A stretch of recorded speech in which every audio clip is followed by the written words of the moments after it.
Le garçon fut enlevé à sa mère pour être plongé dans un monde où régnait la violence. Dès qu'il put se tenir debout, il fut baptisé à même la chaleur dévorante du combat. On lui apprit à ne jamais battre en retraite, à ne jamais se rendre. Apprit que mourir sur un champ de bataille était le plus grand des honneurs auquel il puisse aspirer. Si ce que vous voulez, c'est du sang, vous êtes les bienvenus parmi nous.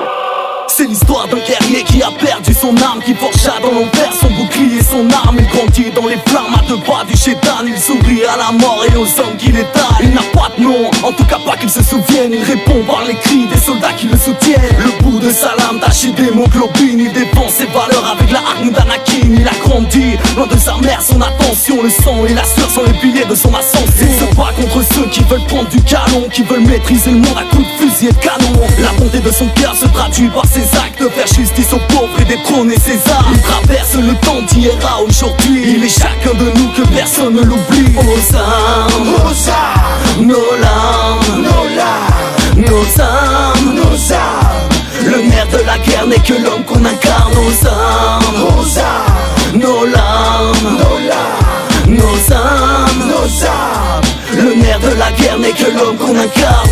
N'oublie pas la leçon d'aujourd'hui. Respect et honneur. Respect et honneur. Allons faire un tour maintenant, afin de nous refroidir les esprits. Toi, là, quelle est ta profession? Eh bien, Potier, grand roi. De l'eau et de la terre. Priez les morts. 300 hommes, ce sont mes gardes du corps personnel. Nous sommes avec toi, mon roi, pour la liberté, jusqu'à la mort. Soldat de second rang, la cicatrice et des raflures. Enfourche ma monture, défends le bien contre le mal. Ma dague me servira assez pour que je puisse combattre. Mon sang ne coulera jamais assez tant qu'ils sont là. L'hoste ne me dira jamais assez que je suis brave. Abreuvons-nous avant que la nouvelle bataille éclate. L'éclaircie de mon cœur, c'est pour mon peuple, mais je vois noir. Enterrer mes complices avec une belle croix pour la gloire. Sont cela tous mes hommes? C'est selon vos ordres.